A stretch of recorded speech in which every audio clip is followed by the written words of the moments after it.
Elara picked up the envelope. It lay on her doorstep, bearing no name, no return address, just a simple, elegant script that spelled her name. Curiosity piqued. She closed the door and settled on the couch, her pulse quickening as she opened the envelope. The words inside were not what she expected. "You walked with your head down today," the letter began. "I saw you, though. I saw the way the sunlight caught the gold in your hair." Elara's breath hitched. She lived in a new city, miles away from the life that had shattered her heart. Who would write her a letter like this? Intrigue mingled with apprehension. The words were kind, observant, almost intimate. They spoke of a shared moment, a connection, however fleeting in the anonymity of the city. Elara read the letter again, her fingers tracing the elegant loops of the stranger's handwriting. Despite her better judgment, she found herself drawn to the letter's quiet empathy. It was a balm to her wounded soul, a flicker of warmth in the cold silence of her new life. Elara tucked the letter into a drawer, a seed of hope taking root in her heart. Days turned into weeks, and more letters appeared beneath Elara's door. Each one was a tiny masterpiece of observation and encouragement. The stranger, who signed their letters simply as yours, wrote about the changing colours of the park across from Elara's apartment, the way she always ordered chamomile tea at the corner coffee shop, the quiet strength in her stride as she navigated the bustling city streets. "You have a way of smiling at strangers that makes them feel seen," one letter read. "I imagine you carry kindness like a shield, even when the world feels dark." Elara found herself looking forward to the letters, her heart lifting at the sight of the familiar handwriting. They became her companions, her confidants, offering solace and understanding she hadn't realized she craved. She carried the letters everywhere, rereading them in stolen moments, drawing strength from the stranger's words.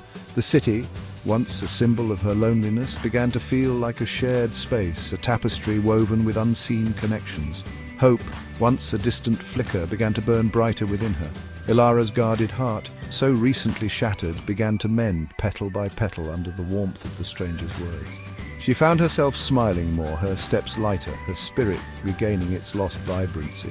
The world felt less daunting, less lonely, as if the letters had spun an invisible thread of connection between her and the unknown writer.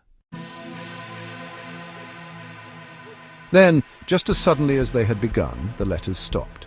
Days stretched into a week, then 2, with no familiar envelope on her doorstep. Elara found herself checking the mailbox obsessively, her heart sinking with each passing day. The silence was deafening, amplifying the emptiness she had tried so hard to outrun.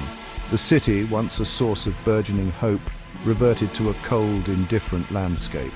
Elara felt adrift, the lifeline of the letters abruptly cut, leaving her clinging to the fragments of warmth they had ignited. She reread the letters every night, seeking solace in the words that had become her lifeline.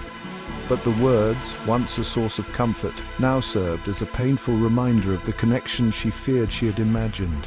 The city felt vast and empty again, the echoes of the stranger's words fading with each passing day. Doubt crept in, whispering that she had let herself believe in a fantasy, a fleeting connection that was never meant to be. Elara couldn't bear the silence any longer. With trembling hands, she penned a letter, pouring her gratitude, her longing, onto the page. She wrote about how the letters had become her beacon of hope, her solace in loneliness, how deeply their absence was felt. She left the letter on her doorstep, a silent plea carried on a wing and a prayer. That night, as rain lashed against her window pane, Elara heard a knock at her door. Her heart leaped into her throat. Taking a deep breath, she opened the door. Standing on her doorstep, holding an unfinished letter, was a man with kind eyes and a hesitant smile. He looked up at Elara, his gaze mirroring the same surprise and hope that she felt blooming in her chest. "I was afraid you wouldn't write back," he confessed, his voice a soft rumble that sent shivers down her spine. Elara's heart soared. The stranger from the letters, the man who had seen her soul without ever looking upon her face, was real. And in that moment, standing on the threshold of a new beginning, Elara knew that sometimes the most unexpected connections have a way of finding us, filling our lives with light and love we never thought possible.